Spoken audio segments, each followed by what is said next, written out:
right, we are live. So welcome everybody. My name's Meg. I'm part of the team here at PowerToFly, and I'm gonna be your host today. Just wishing everybody a happy Tuesday. Thank you so much for joining us. And I'm really excited to jump in on this subject with our guest, Allie. Before we do, I just wanna get through a couple quick housekeeping items. If you have joined us previously, this will all be kind of old hat to you, but just so you're aware. Participation is really encouraged, right? So if you are joining us today and you submitted a question and you want to be sure that your question gets asked and answered, I would highly recommend that you participate. You can turn on your cameras and come off mute to do so. If you have any kind of privacy concerns and you don't want to show up on the recording of this live session, not a problem. You can still participate. All you have to do is keep yourself on mute. And if you want to participate, then you can put any questions or comments that you have into the Zoom group chat. Now, if you still want to participate, but you'd like your question asked anonymously for whatever reason you have, not a problem either. Just make sure that you send your question to me in the dropdown. Instead of sending it to everyone, you'll pick my name, Meg Alexander, from the dropdown on the Zoom group chat. And I will try and raise your question to Allie and keep you anonymous. Today's session is being recorded, so whether you spend 5 minutes with us or the whole 60, no worries. Everybody that registers gets an email with a link to rewatch today's event. Those links usually go out, or those emails usually go out within about a day to 2 business days. And then if you want to rewatch it faster than that, you can always check out our YouTube channel. It's at PowerToFly. We're actually streaming live there right now. So that recording will be available as soon as we're done today. That link that you're going to be sent in that email or the YouTube link, whichever, you can feel free to share that with anybody that you'd like. Feel free to spread the love and spread the word about PowerToFly. Our videos will be hosted on our website in perpetuity. They are always free to watch and they'll always be there. So please feel free to check that out. And while we're going through this, if you'd like, you're more than welcome to share on social media, pictures, video, whatever you'd like. Just make sure that you tag us. We are at PowerToFly on all social media platforms. We love to see our audience and see all of you enjoying, the lovely crowd. Let's see. I think that basically covers all of our notes here. Oh, the only other thing I have to tell you is if you're going to come off mute to ask questions or comment or whatever today, make sure that you go back on mute if you're not actively talking. I do the same so that nobody can hear the 2 bulldogs that are snoring right under my desk. And then the other thing I had to tell you is that I am fair game. If you want to interrupt me, great. I get paid to fill the silence. So I get paid to talk the entire time we're here. But if Allie's talking or if any other attendees are maybe asking a question or commenting themselves, just try not to crosstalk over them. If I hear any kind of like audio interference from anybody else, I will mute you, but just know that that's not like a rebuke. You are more than welcome to come off mute and ask a question. I'm just trying to make sure that the audio quality stays good for everybody, both live and then on the recording. We have all the questions that you all submitted prior to today's chat session, so thank you, they were amazing. We have taken out redundant questions and kind of arranged them into a conversational format. So the best thing I can tell you, I'll show you the questions that we're going to ask, but the biggest thing I can tell you is if you don't see your question on the list and you want to make sure you get an answer, or even if your question is there, make sure you come off mute and ask it yourself. So without further ado, let's get started. I'm really excited to introduce our guest to you today. Allie is the CSS Operations Manager for DigitalOcean. She supports the customer success and support teams, as well as the go-to-market teams with project management, process creation, policy adherence, tooling maintenance, and management of strategic initiatives. Allie strives to connect all cross-functional teams in order to create a streamlined process and to increase efficiency. Allie has 4 years of experience in customer success, operations management, and agile project management in the infrastructure and software space. So welcome, Allie. Thank you so much, Meg. I'm really excited to be here. I'm super impressed by all of the questions that everyone has asked, and I'm really excited to dive into all of those. So I guess I'll give a little bit more about myself. As Meg mentioned, I have 4 years of experience in customer success and operations management in both infrastructure as a service and software as a service. Interestingly enough, I actually did not major in anything tech related. In college, I majored in PR and advertising, and then minored in Spanish, international studies, business, and entrepreneurship. With the business and entrepreneurship courses, The college that I went to Penn State, if there's any Penn Staters out there. That was a dual minor out of computer science and the business school. So it's where I kind of was introduced to technology.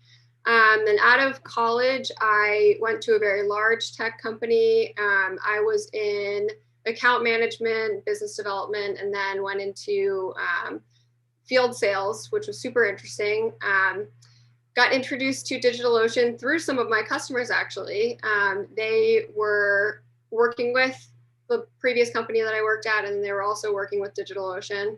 So I was very familiar with the product set, and I had a lot of career aspirations to kind of quickly move up and get into more of a management or leadership position if possible. And I felt that if I were to do that, I needed to move to a smaller company with more of an opportunity.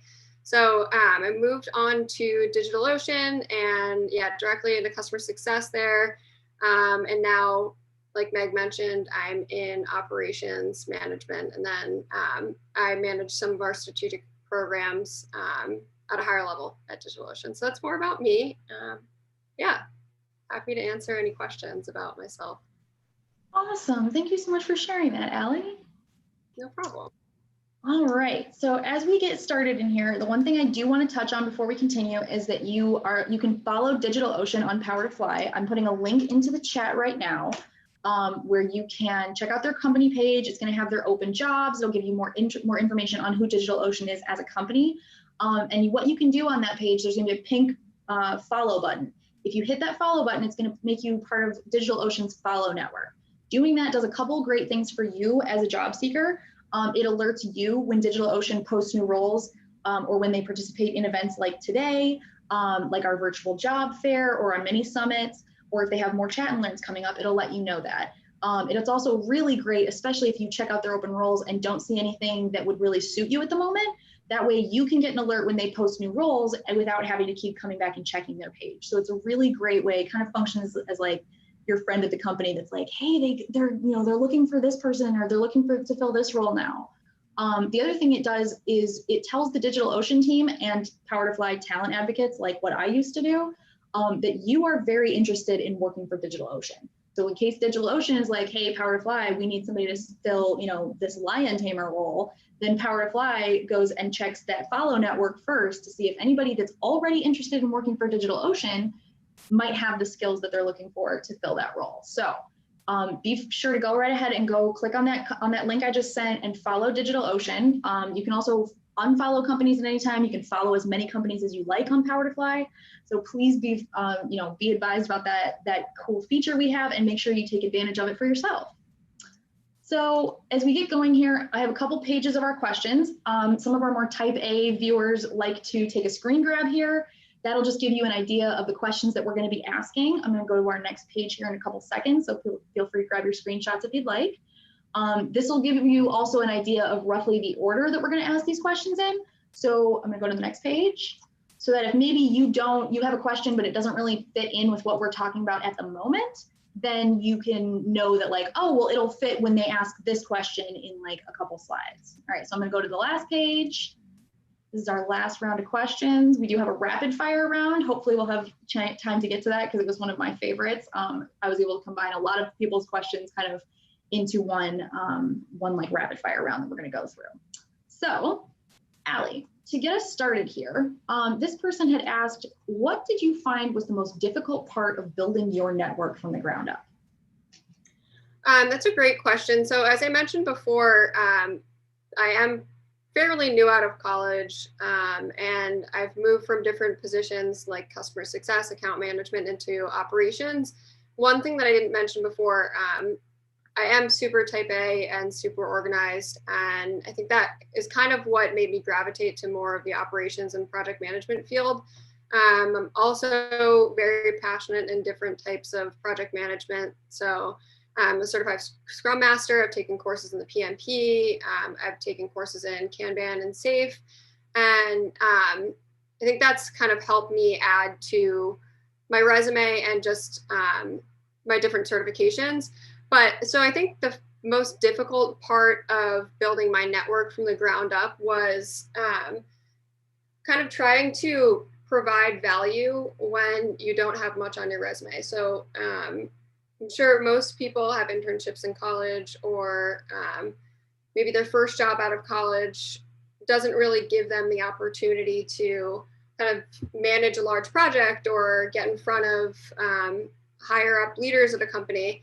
I think the most crucial thing to do is to, first of all, kind of set goals for yourself.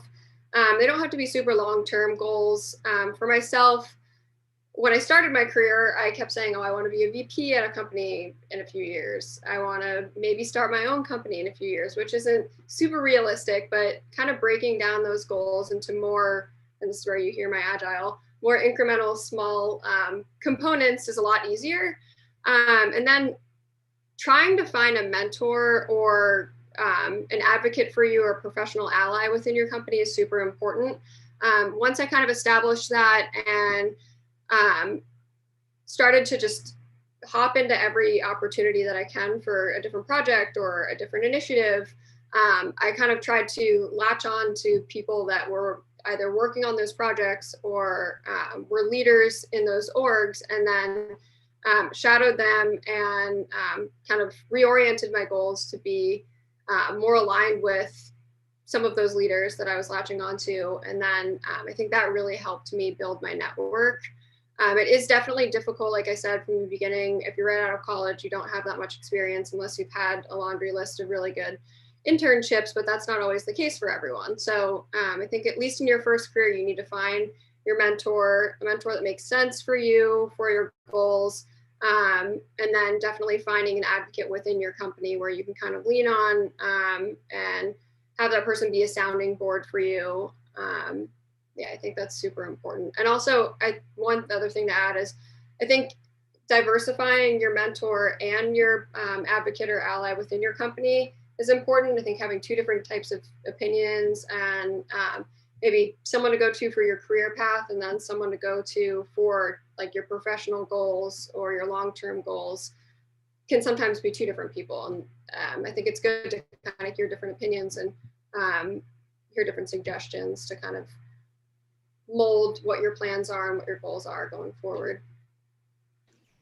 Yeah, thank you for kind of calling that out, because I think you're right. It's when you're just getting started, it can feel like you need to make all these connections, or the connections are the only way you're going to get anywhere. But if you're right, if you don't really have a lot of skills, you don't bring a lot to the table, and it's easy to feel like you're just kind of constantly asking others for help. And that not only is it hard, at least for some people, myself included, to like ask for help like that, but it can feel really kind of demoralizing if you're not asking in sort of like an ask and offer situation. If it's like a, if it's more of you asking instead of, and less of a trade, it can be kind of difficult. So I think that's a really good idea, is that like, if you keep tabs and kind of keep track of those people that have helped you in both big ways and small ways, that way you're continually building your network, and you're building it with people who are open to helping others. So that way, when you maybe need a connection for yourself or for a friend or something later, you can call on that network and say, hey, I know that you were really helpful when I was learning such and such. Do you know anybody that I can introduce this person to? Or who do you know that I could talk to about this new direction I think I want to take my career in? Mm-hmm. Yeah. Definitely. And that sparks something else. So I think also when you're starting your career, you have to be very humble and be willing and open to really try whatever. Say there's some type of administrative task that you notice that your director doesn't really have time to do, or if there's someone struggling on your team, really be open to just jumping in and trying whatever. I think that also establishes credibility and shows your manager or your director or your VP that you're a hard worker, you're really motivated, you want to make an impact. Yeah, so I think that's also helped a lot.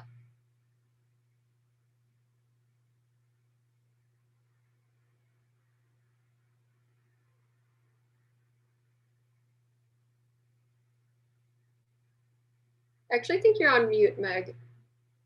So sorry, that's the second time in 2 days I've done that. I keep trying to make sure that nobody's like having to listen to the dog snoring, and so then I forget that I haven't taken myself off mute. My apologies. So this next question asks, how do you advocate for yourself in the workplace? I think I have trouble being assertive because people perceive me as difficult, but I know that if my suspicions aren't correct, then my efforts to correct them might be the opposite of what I should be doing. Yeah, so this is a great question. So one piece of advice that I would give, and this might sound kind of obvious, but always do your research and always back up your suggestions or your opinions with data. I think myself personally, I'll have an inkling for something, and I always have a lot of different ideas that I want to go after, but I think you have to be reasonable with yourself. You have to do the research. Especially if it's something that would kind of rock the boat, or if it's a completely different way of thinking about things that leaders in place haven't really thought about before. Definitely back up what you're proposing with data. I think advocating for yourself in the workplace, sometimes it's very difficult depending on the leader that you're working with. I've found that I'm usually pretty outspoken.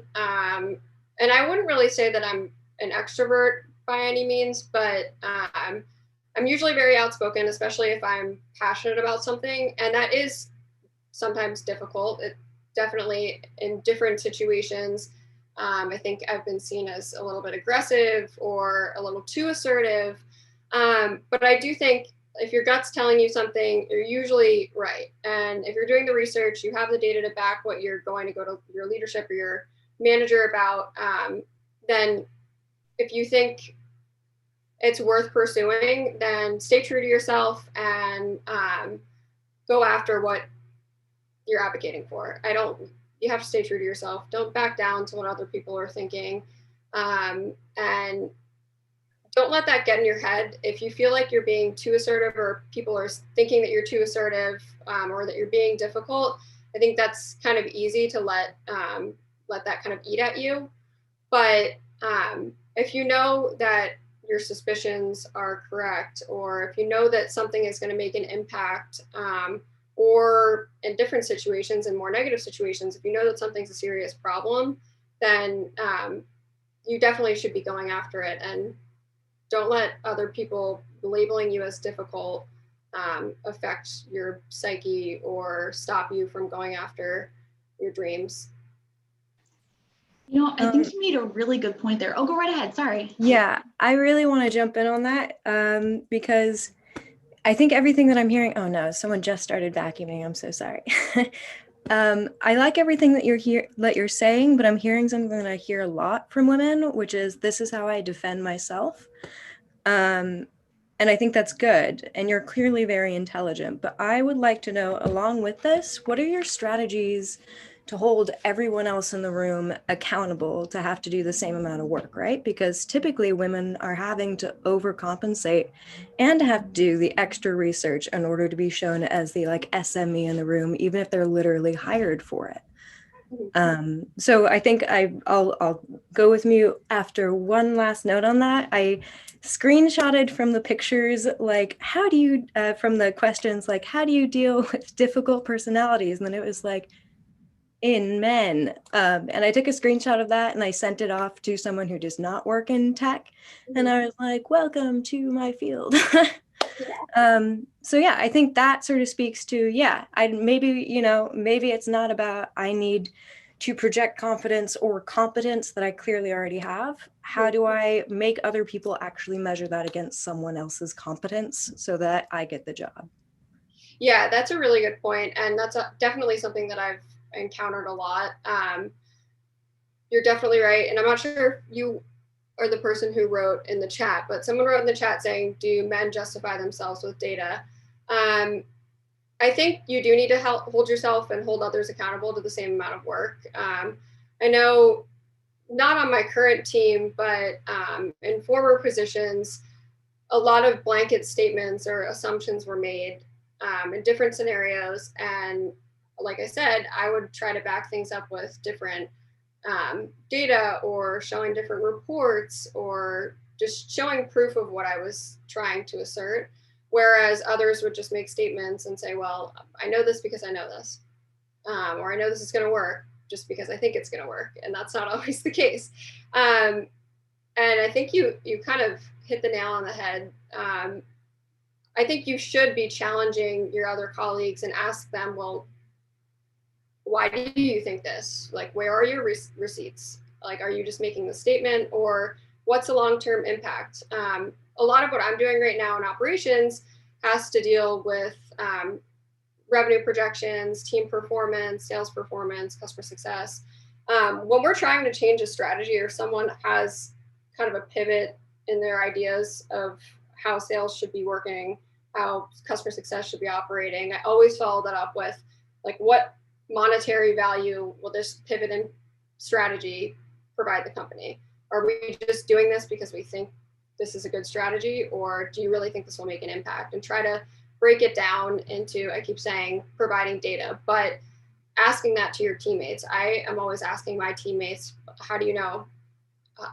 Can you prove that this is going to be successful? Or if you can't prove that this is going to be successful, can you come up with metrics that we can actually monitor and hold all of us accountable? I think that's another thing, when either you're proposing something or someone else is proposing a different idea, making sure that you have clear, I'm sure you all have heard of SMART goals, but clear, actionable, measurable goals to prove that what you're bringing to the table can actually be measured, and we can see this pivot has actually made a difference. I think that's kind of helpful.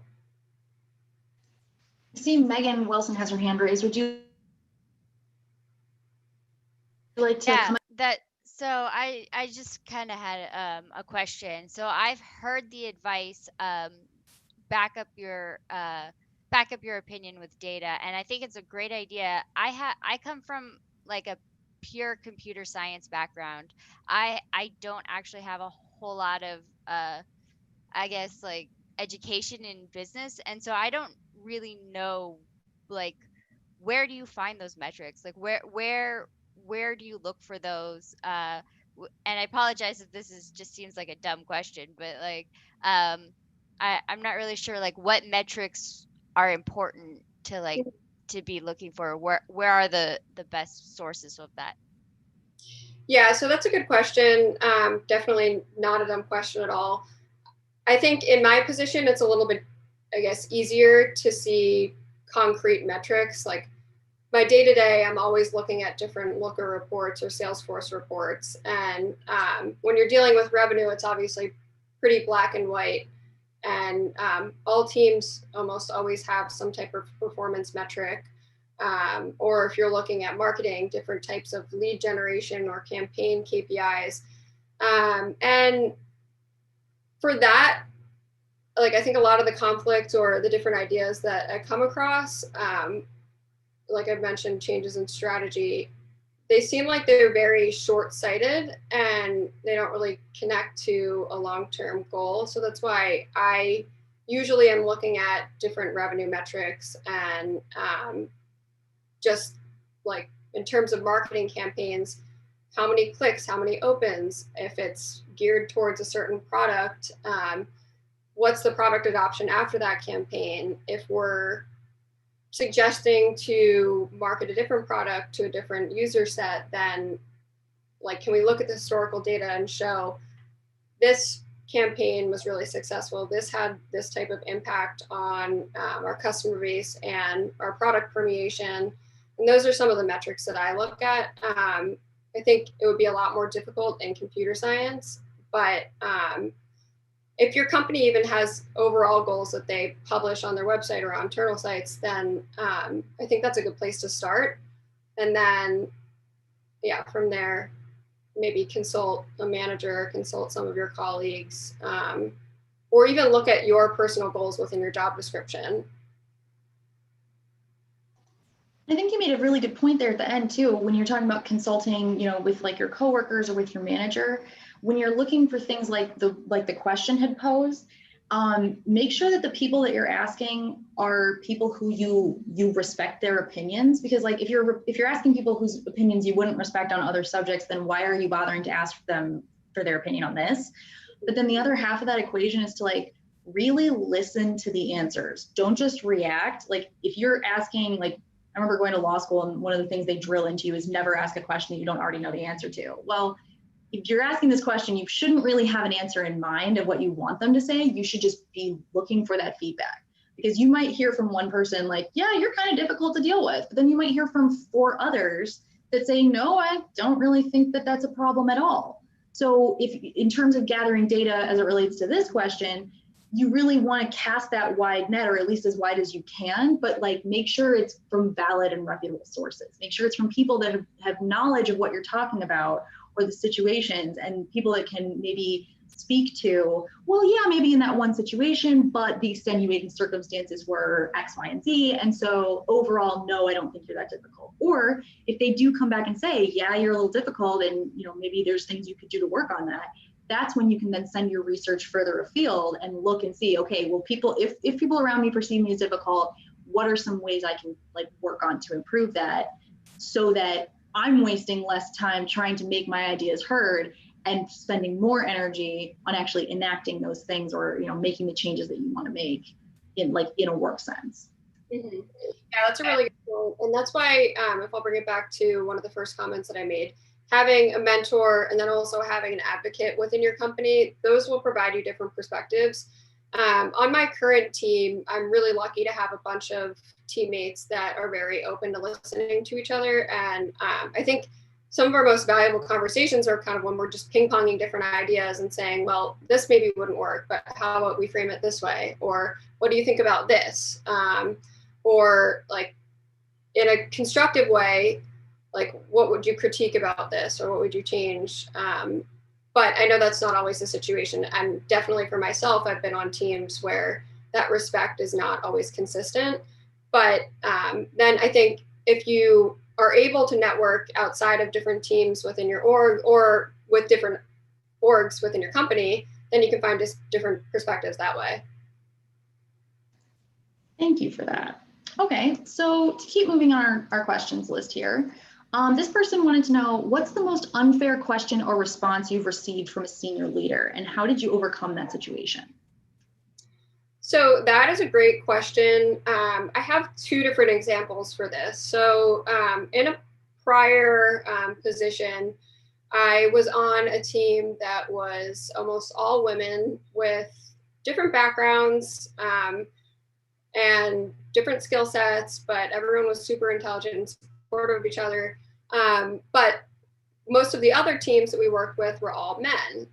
Of course, and I'm sure some of you have come across a situation similar to this, but our team unfortunately was tied to a certain goal in a certain territory that was really not attainable for how we were measured.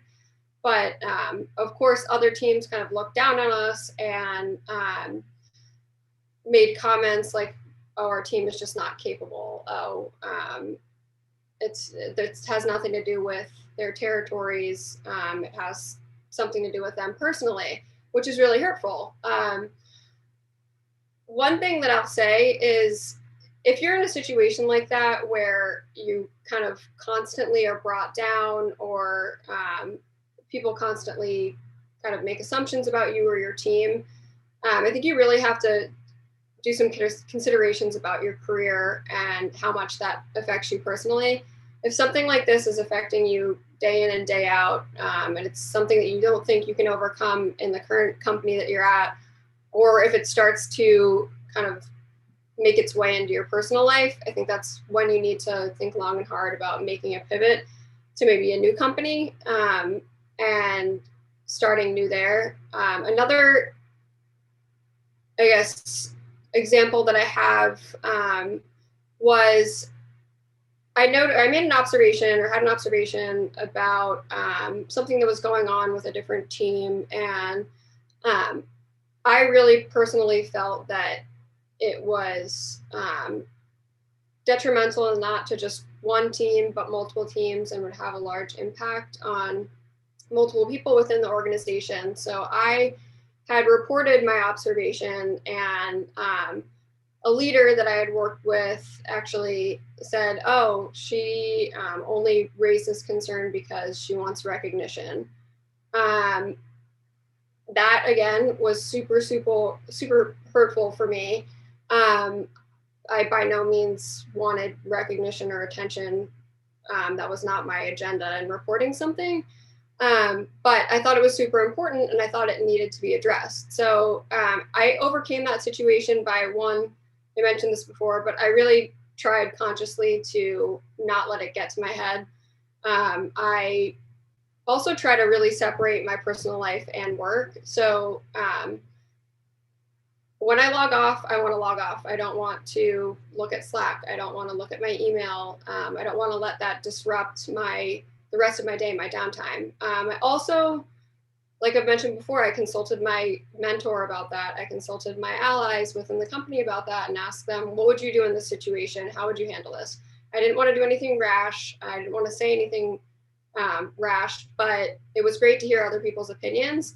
Then I also, like I mentioned before, I thought it was super important, and my gut was telling me that this is an issue that needed to be reported.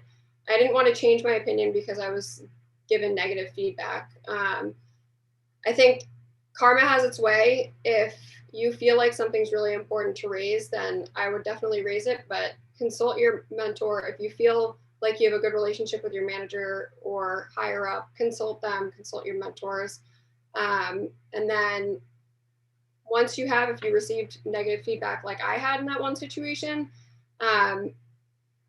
at some point you may just want to move on. I think you have to pick your battles, especially if you're dealing with a difficult leader.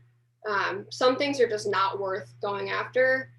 I know I might be sounding like I'm contradicting myself now, but if you feel like it's in your gut, then raise the issue, consult your trusted advisors, and then hopefully the situation will be dealt with. If not, then if it's not something that you want to put all of your blood, sweat, and tears into, then at some point you might want to move on and hope that the situation will fix itself. Well said, Ellie. I want to say I was in a very similar situation. I like to say I quit my boss, not my job. I loved my job. Very similar situation. So well said. Well said. Thank you. Yeah, I love how you just put that. You quit your boss, not your job. Yeah, I loved my boss, or I love my job, but my boss and her boss, I always give the person the opportunity to remedy the problem or the issue. So I went to her first, and that got nowhere. And then we met with our HR business partner. It didn't go anywhere. And so I met with my boss and her boss, and it didn't go anywhere. And I was just feeling, wow, like this is not the kind of company I want to work for. This is not the integrity that they speak highly of. And it was sad because I worked in HR. So to have leadership that was not a leader and afraid to lead, and my boss just had very poor behavior. And I wasn't sure why the senior management team put up with it, but I was done putting up with it. So it was really unfortunate, and I left on good terms in a sense, but I was treated very poorly my last 2 weeks by my boss and her boss. But funny because about a year later, she's gone, and senior management team reached out to me and asked if I would come back because she's gone. And I said, that's great that she's gone, but there's still, I can't work for a company that put up with that poor behavior and supported that, but I'll consider consulting for you guys. So it was kind of really sweet. Yeah, I'm sorry that you went through that. That is a really good point, though. I think we all know our values, our personal values, and at least in the tech industry right now, a lot of companies are very, I guess, passionate about their values and their mission statements. And if you see yourself in a situation where what you're observing is completely against the values that are publicized or completely against your personal values, then I think that's kind of a key to look elsewhere and move on, or look elsewhere internally. Well, can Absolutely. I'd like Go to right ahead, Sarah. I want to stick on this point for just one more minute, because when we were listening to this story I was surprised that you were from HR, because when I was hearing that, I was like, wow, that's a hemorrhage of man hours. Like, what a waste of paid time, right? When supposedly we're all supposed to be building the same thing, right? And I think, you know, I've been at the intersection of like managing tech and keeping people happy. And I just want to make one suggestion. If you can, like, institute this at all of your, everywhere. Start asking both individual developers or like project leads, and for the accumulation of like at project level, ask them how stressed they are. Absolutely, that's a total agile thing. But also ask them, is that a positive or a negative stress? Like, because an individual developer is going to be a 10 positive stressed if they figured out something super cool and they're like merging and committing and like they're going to get a promotion at the end of this, and they are stressed because they're excited. They're going to be a max 10 on the red scale if their project manager is stressing everyone out because they want a promotion, right? That's the truth of managing all of these things. And I come from a space where we were managing in medicine. There's this cool way that comes from like emergency services where people are doing a lot of implicit emotional labor, which a lot of us are. Like just putting that single metric in place allows you to like easily diagnose where your problem areas are, and to have like quantitative discussions around things that are emotional. And I feel like that would have saved so much time. Yeah, that's it. Thank you, Sarah. That was great. All right, man, guys, these questions are amazing, and I don't mean to keep hurrying us along. It's just we have so many awesome questions, and I want to make sure that we get to as many as we can. So this person had submitted a question asking, what is the best way to set work-life boundaries with male colleagues? It seems that they respect boundaries for family time, but not for those of single or childless women. I don't begrudge the working moms their weekends either, but why should it matter who has or hasn't procreated? That's a great question. And I think it's super important right now in the times of COVID. I think all of us kind of need a break, and at least in my position, and I think many people's positions, when you're working from home every single day, it's kind of hard to, like I mentioned before, dial off. You really need to make a conscious effort of when you're turning off your phone or turning off your laptop and not checking your email. Or like sometimes I'll wake up in the middle of the night and I'll be on Slack and I'm like, no one is slacking me right now. Why am I looking at this? And it is difficult to set boundaries with your male colleagues. I think right now, people need to be very respectful of personal time. I personally do not have any children. I'd like them in the future, but I see a lot of the amazing women that I work with in more senior positions. They either have one or multiple kids, and they're dedicating so much time to either teaching their children right now or trying to manage taking their children to sports or theater or whatever practices that they need to go to. And it is very difficult to try to manage, especially right now. I think being upfront about your boundaries is important. So something that I used to come across pretty frequently is working in a very large city like New York City. A lot of times your colleagues will get together and go to happy hour or go to some type of event, and you don't want to be the person that, like, if you don't want to participate in that, you don't want to be the person who's, I don't know, being antisocial or not interested in, I guess, hanging out with their colleagues outside of work. I think just being really upfront with your priorities, and maybe not overcommitting to what's on your plate is important. I think in some situations, like I said before, I like to keep work and my personal life pretty separated. With that being said, I won't always jump on the opportunity to go to happy hour or go around the city with some colleagues. If there's nothing wrong with that, but I need time to myself, and it's perfectly okay to want to go home and do your own thing or go to the gym, or if you have hobbies, then going after your hobbies after work. I think just being upfront about that and saying, this is what I like to do after work, or this is when I'm going to dial off for the day, if you're in the position to do that. One tool, and this may sound super simple, but one thing that I've found super helpful recently is using Clockwise. I don't know if anyone else uses Clockwise here, but you can set your work hours it will take into account, if you're using Google Calendar, when you have meetings. If you don't have meetings, it will schedule focus time for you. It'll silence your Slack, or it'll silence Teams, whatever you're using. And I've found that super helpful. I think sometimes when I have an open block on my calendar, or I have an open block after 6 p.m. or whenever it may be, I find it hard to say no to people. And that tool has really helped me. But again, being super upfront, if you don't feel comfortable doing something, then there's really no point in saying, yeah, I might be there, I might show up. If that's not on your agenda, if it's not going to provide value to yourself or your day, then you don't owe anyone anything. I think that's a really good point. And I think it can be really hard to set those boundaries. But if you are honest with yourself about what you really want to do and what you don't want to do, it can be a lot easier to really, like you said, like block out your time, realize what you do have time for and what you really don't want to participate in.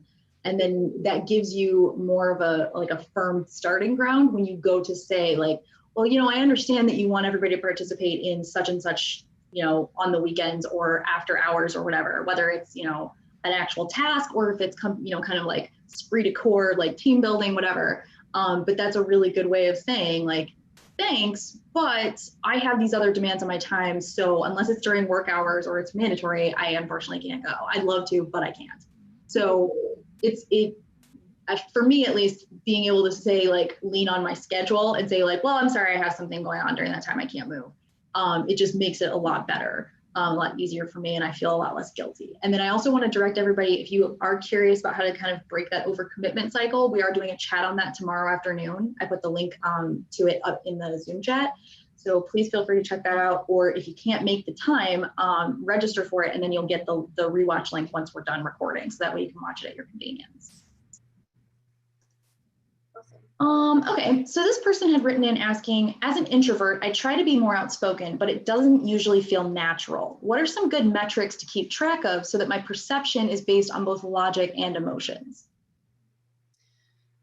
Yeah, so that's a good question. And this is definitely really difficult. I think sometimes if I don't feel super knowledgeable about a topic, I tend to keep kind of quiet and then listen to the room until I'm super passionate about what I'm going to say.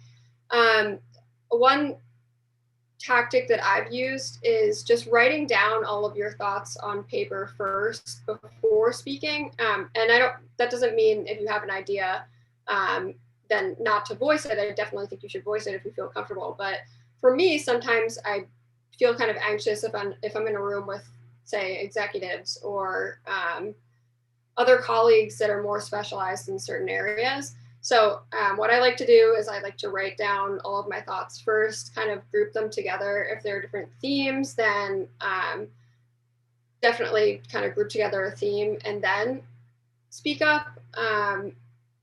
And then I think that makes it easier to kind of establish different metrics for yourself and hold yourself accountable if you have them written down.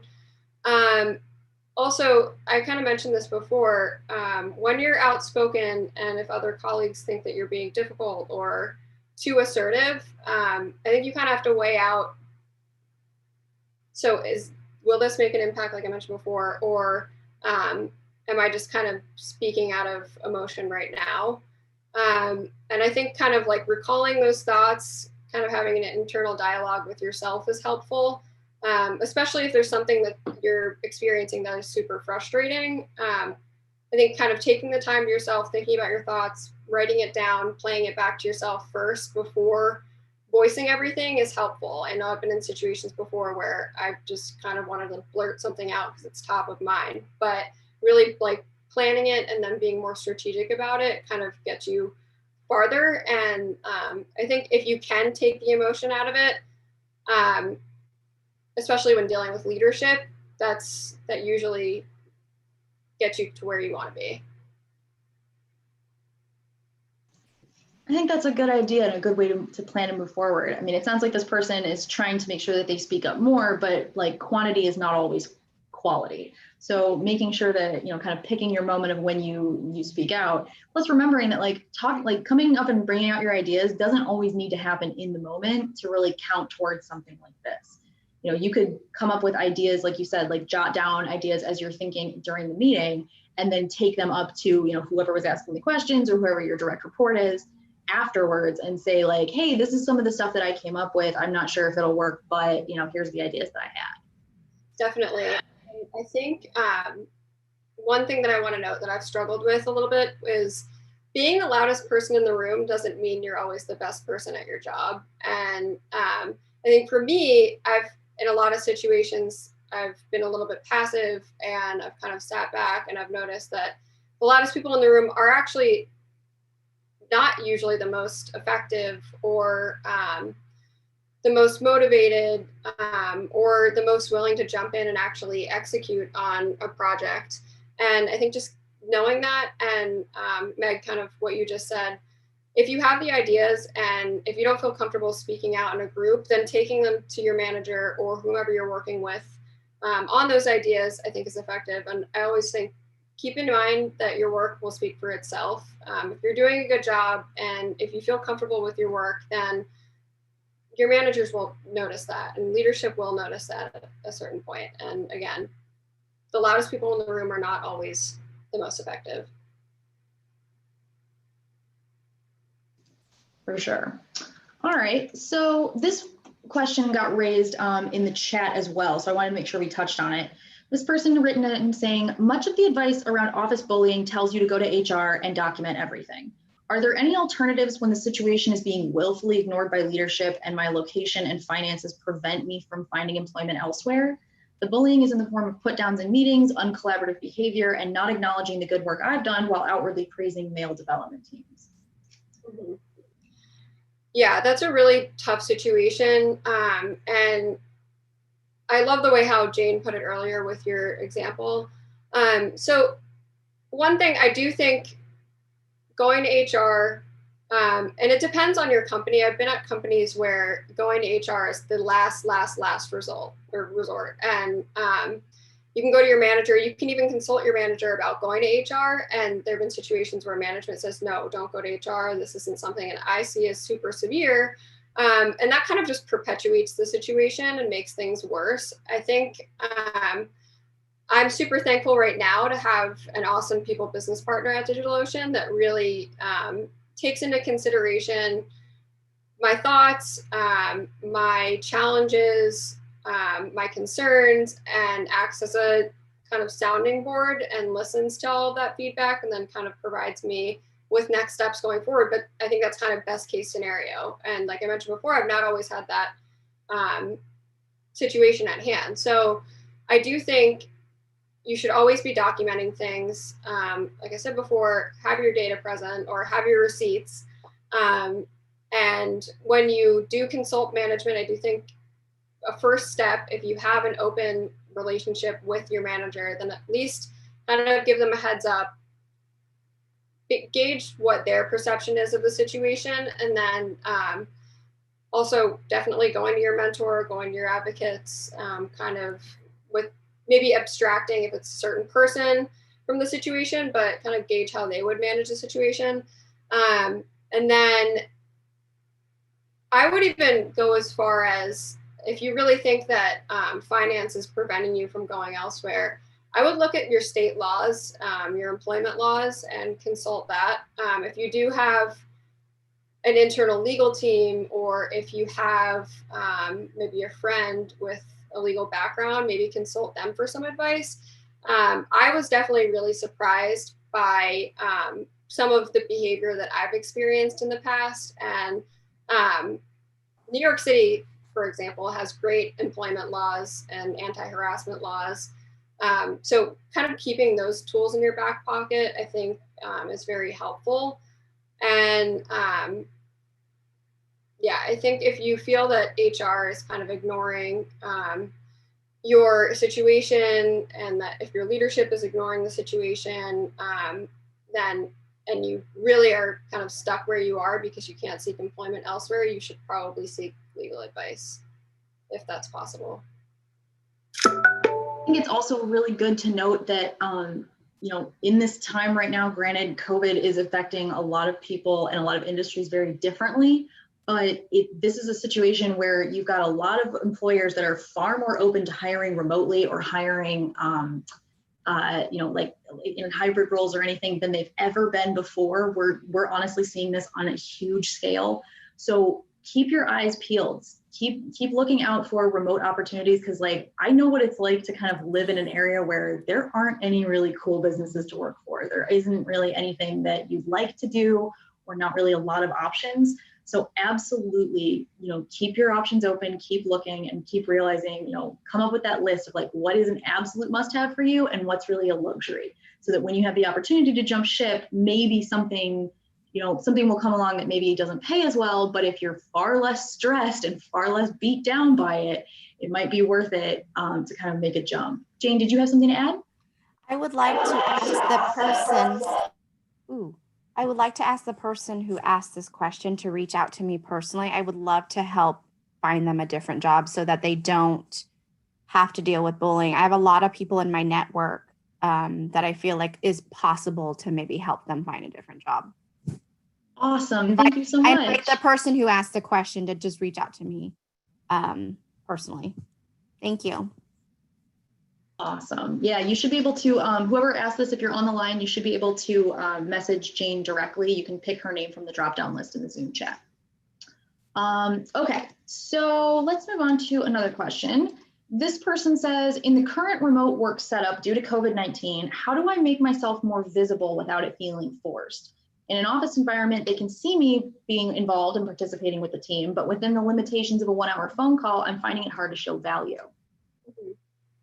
Yeah, that's a really great question. When I moved into DigitalOcean, my prior work environment was very strict on being in the office at a certain time, staying until a certain time. I noticed that people were not always super productive if they were stuck within a certain finite time frame, like even as strict as you have to go to lunch at 12 and you have to be back by 12:25. When I moved to DigitalOcean, I would say about more than 50% of the workforce prior to COVID was remote. So there was definitely kind of a ramping period of me getting more comfortable with having Google Hangouts and remote meetings. I don't think I mentioned this before. I am located in our headquarters in New York City, but most of my team, if not all of my team in the different roles that I've been on, we're not in New York City, we're not in the state of New York. So there was kind of an adjustment period of me getting used to a completely remote culture. I think DigitalOcean has done a great job at making people feel really comfortable with a remote culture. And I know this varies very widely with companies that you're all working for, but at least in this age in COVID, we almost, if not all of us, are remote. We do have to rely on Google Hangouts or Teams or Zoom. I think making it known that you are super willing to hop on a meeting or a call to discuss even something very simple is a good tactic. And I think by kind of extending yourself out to your team or your other colleagues, that kind of opens up a door for them to do the same. And even just simply asking someone to answer a Slack call or something like that for a simple question, I think just kind of opens up the door for having more meetings and getting more involved in projects remotely. And then also, I think if you're able to then suggest having meetings for things, or suggest if you can look at other people's calendars, or if your org has kind of a shared calendar or an events calendar, if you see something that you're interested in, I don't think there's any harm in reaching out to some of your colleagues and asking about a project, or asking if you could get involved, or asking if it's possible for you to shadow just for your professional skill set. I think, yeah, again, making yourself available and known that you're willing to hop on a meeting for any type of purpose allows other people to do the same. I think because we're all forced to be remote right now, it is important to kind of speak up in some meetings. And I said before, documenting your thoughts, and then if you don't feel comfortable speaking in a meeting, taking them back to your manager or whomever was in the meeting is definitely another tactic. But if you feel like you're not visible right now, or you don't have the opportunity to be involved in different projects or situations, then speaking up. If you don't have anything to add in the conversation, then following up with questions, any type of question at the end, or reaching out to people directly after something in a conversation is definitely helpful. Just making it known that you really want to be involved in something else. And yeah, and I also think if you feel like your team is not getting visibility, then bringing that to your manager. I know right now I've had different members of different teams join my team, and it's been a little confusing, kind of like getting our brand out there and making the company aware of like what our team is working on right now. I think that's something that your manager should be tasked with. And if there is any opportunity, like a company all hands, or even a smaller meeting, like cross-functional meeting, if you're able to get a few slides in a slideshow to kind of present your work, or have your manager present your team's work, is a great way of getting exposure. All right, so we've only got about 4 minutes left in today's session. It always goes way too quickly. I do want to see if we can try and get through some of these rapid fires, because that'll take care of a lot of the questions that people had put in. So we're going to see if we can do these in 1 sentence or less. And I know it's going to be really tough. Okay, so these are all based on situations that people wrote in about. And I tried to kind of give a definition of what the situation was, as well as assign a term for it, so that we could kind of shorthand this. So if you encounter a situation where somebody is gatekeeping, or saying that like you have to meet these certain requirements, something that usually they're a part of and you're not, so that you can, achieve a certain level of status in a group or in a team, what is a good way to tackle that? I think a good way of tackling that, and that's actually a really good example. Right now, as you guys know, I'm in operations management, but I do a lot of work in some of our systems that require SQL knowledge. I would not say that I am a SQL expert at all, and I'm still learning. But I do come across different situations where people have said, oh, well, you need these minimum requirements of knowledge, or you need to know how to do this in order to be successful, or even just kind of dismissing what you have to say and saying you need deeper understanding in this. I think showing different examples of how you've done something similar, like proving, hey, I have knowledge in this tool and I can do this on my own, and I'm sufficient in this, is really helpful. You don't have to always have the specific requirements that are written out to be able to do something. Absolutely. And even just asking the question, why do you think that that's required? Couldn't you do it with such and such instead? Can sometimes be really helpful to just say, like, just point out that kind of double standard. Okay, next rapid fire. This one we call the double ask. So somebody asks you a question, you give an answer, and then usually within earshot, they ask the same question and get the same answer of a male coworker, at which point they take his response, but they didn't trust yours. What do you do if that happens to you? So I actually usually repeat what my colleague had said and then ask how they differ, and try to understand and make it known that that's very similar, if not the same exact thing that you had just said, and trying to understand why is that different, and why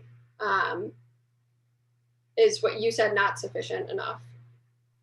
Good, I like it. Okay, so this one is boss versus bossy. So when you display a behavior that is apparently criticized, and then a male coworker displays the same behavior but is praised for it. So, speaking up in meetings means that you are, you're too talkative or something, or you're too loud or too opinionated. But when a man does it, it's, taking initiative, or, something like that. So how do you confront that?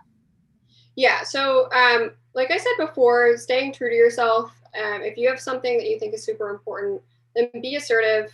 Don't let the same behavior being exhibited in another colleague kind of bring you down. And then again, also trying to point out their behavior and how similar it is to your behavior, and understanding why when you say something or do something, it's construed in a different way. And kind of like raising that to management and understanding their perspective, and why something is taken as positive, and then another situation taken as negative. I think that asking the question is a good way to start too, because there might be a situation or like some underlying thing that you don't know of, but if there's not, then it should be pretty clear that these situations should be treated equally. Okay, so the next one is forever apprenticing. So you never really seem to have enough experience for, to meet the demands of someone, constantly having to prove your knowledge or prove that you're worth your spot on the team. Are there any ways that you can really kind of combat this if you come across it? Mm-hmm. Yeah, this is a really good question. And also something that I've encountered a lot. Again, not having tons of years of experience is kind of difficult to say, this is my experience and this is enough. I know that I'm confident in doing the job, and if you give me the chance, then I'll show you and I'll prove that I'm more than well experienced. And I think that, again, if you have projects to show or specific examples, then that's really helpful. Sometimes just describing yourself or showing your resume is not enough. But if you have a portfolio, or if you just even have one project that you're super proud of, using that as an example to prove your knowledge and your worth, I think is helpful. Awesome. All right, last one, mansplaining. I think we're all pretty familiar with what this is and how it occurs, but how do you shut it down? Yeah, so I've definitely experienced this a lot. One thing that I've done, and this is kind of similar to the first question, I always, this sounds cheesy, but echo, repeat, deliver, and ask the person to help you understand what's different in what they're saying than what you have already said. And then also kind of showing your viewpoint and kind of reiterating your point after you've been mansplained, and just pointing out if there are any differences, then I think that's helpful. Awesome. Okay, so I know we are totally out of time, but I just want to call out here, DigitalOcean is hiring, so I'm going to put their link back in the chat one more time. Would you like to talk to us just quickly about what your favorite thing is about working at DigitalOcean? So my favorite thing about DigitalOcean is the fact that the company is very open to being cross-functional. I mentioned before that I left my previous company because I felt like I wanted to advance my career, and I needed to do that by going to a smaller company that's still working on some of the processes, but you would have the authority to kind of put your ideas out there and then watch them come to fruition. We're very, very cross-functional right now, and I learned so much from my colleagues. I work with such intelligent, incredible people, and that's definitely my favorite thing about DigitalOcean. I love being able to work with marketing, or work with finance, or work with infrastructure or engineering on different initiatives, and kind of seeing everyone else's skill set and what they're working on is super interesting. I definitely didn't have that experience in my last position or company. Awesome. Thank you so much for sharing that with us. I just want to take time to say thank you so much to Allie for spending time with our community and taking the time out of your day to answer these questions for us. It was really, really awesome to see how many people were so eager to participate in this chat. So clearly we're going to have to do another, another chat like this soon. And I just want to say huge thank you to everybody that joined, to everybody that came off mute, that raised your hands. I'm so sorry we didn't get to everybody, but really, really, really value your participation today. I put a couple links into the chat so you can check out some of our upcoming events. We've got a lot more stuff happening in the next 3 days. So please go ahead and go to our links that I put in there to check that out. Don't forget to follow DigitalOcean if you're interested in working with them. You can check out that link to find out their open roles. And hopefully I'll see more familiar faces from today on chats going forward. Thanks, guys. Thank you. Bye.